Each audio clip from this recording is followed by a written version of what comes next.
शाहरुख खान के बेटे के जेल जाने से और कुछ हो ना हो, सेकुलर जमात को अचानक ज्ञान की प्राप्ति हो गई है। उन्हें लगने लगा है कि भारतीय न्याय व्यवस्था में कुछ अत्यंत गंभीर कमियां हैं। अखबारों में संपादकीय छप रहे हैं कि narcotic drugs and psychotropic substance act 1985 यानी कि NDPS एक्ट अतार्किक है। कुछ लोग इसे तालिबानी कानून बता रहे हैं और दलील दी जा रही है कि ये न्याय के उस मूलभूत सिद्धांत के विपरीत है कि कोई व्यक्ति जब तक दोषी साबित न हो जाए तब तक उसे निर्दोष माना जाना चाहिए। इसे ही अंग्रेजी में कहते हैं इनोसेंट टिल प्रूवन गिल्टी। उन्हें इस ज्ञान की प्राप्ति भी इसलिए हुई है क्योंकि जो गड्ढा उन्होंने दूसरों के लिए खोदा था उसमें वो खुद गिर रहे हैं। मादक पदार्थों पर रोक का कानून अर्थात NDPS एक्ट राजीव गांधी के कार्यकाल में बना था और इसके पीछे एक छिपा हुआ उद्देश्य था।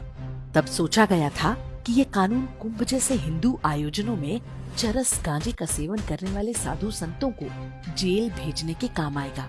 नशाखोरी से अधिक हिंदू धर्म को निशाना बनाने की छिपी हुई मंशा थी। हालांकि उन्हें इसमें बहुत सफलता नहीं मिली।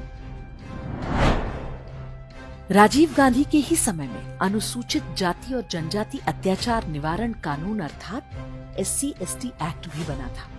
अनुसूचित जातियों और जनजातियों पर अत्याचार की रोकथाम आवश्यक है, लेकिन इस काम के लिए जो कानून बनाया गया वो आज अन्य जातियों के उत्पीड़न के काम आ रहा है।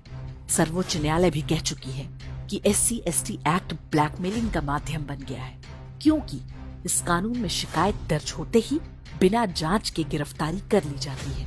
इस एक कानून के कारण हिंदू समाज में जो विष घोला जा चुका है उसका दुष्परिणाम पूरा देश झेल रहा है। एक अन्य कानून है 498A यानी दहेज कानून, और इसे राजीव गांधी की मां इंदिरा गांधी की सरकार ने बनाया था। केस दर्ज होते ही माता पिता समेत लड़के का पूरा परिवार जेल भेज दिया जाता था। कोई जांच नहीं, कोई सुनवाई नहीं। दहेज कानून भी विशुद्ध वामपंथी आइडिया था ताकि हिंदू परिवार व्यवस्था को तहस नहस किया जा सके। इस कानून ने पति पत्नी और पारिवारिक रिश्तों में अविश्वास का जो बीज बोया उसका दुष्परिणाम आज पूरा हिंदू समाज भुगत रहा है। प्रश्न उठता है कि न्याय के मूलभूत सिद्धांत का उल्लंघन करने वाले ऐसे कानून क्यों बनाए गए।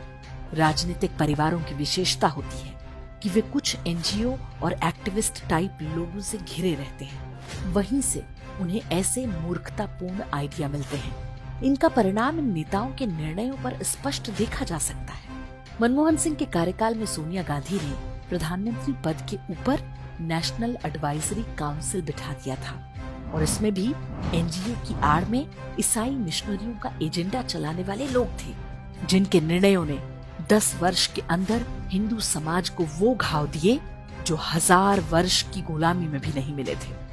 इसी नेशनल एडवाइजरी काउंसिल ने कम्युनल वायलेंस बिल का ड्राफ्ट तैयार किया था, जो यदि लागू हो जाता तो हर सांप्रदायिक दंगे में हिंदुओं को स्वाभाविक रूप से दोषी मानते हुए जेल भेजने का रास्ता साफ हो जाता। NGO और ईसाई मिशनरियों के ऐसे षड्यंत्रों की लंबी लिस्ट है। कुछ वर्ष पहले राहुल गांधी के कहने पर नियमगिरी की खदानों को रद्द करवा दिया गया था। इसी तरह मुंबई मेट्रो का आरे कार शेड आदित्य ठाकरे और उसके एक्टिविस्ट दोस्तों के हट का शिकार हो गया। राहुल गांधी और आदित्य ठाकरे दोनों ही अपने अपने परिवारों के पप्पू हैं। उन्होंने एक बार भी नहीं सोचा कि इस निर्णय का क्या दुष्परिणाम होगा। कुछ वोक एक्टिविस्टों को अचानक पर्यावरण की चिंता होने लगी। NGO के नाम पर दुकान चलाने वाली कुछ आंटियां सक्रिय हो गईं और देखते ही देखते निर्णय पलट गए। ठाकरे परिवार और कथित सामाजिक कार्यकर्ता दोनों जानते हैं कि इन निर्णयों के दुष्परिणाम उन्हें नहीं, सामान्य लोगों को झेलना है।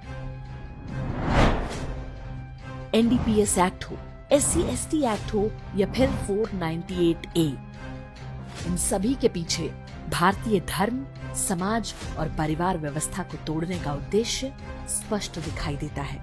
ऐसा चाहने वाले कौन लोग हैं, समझना बहुत कठिन नहीं है।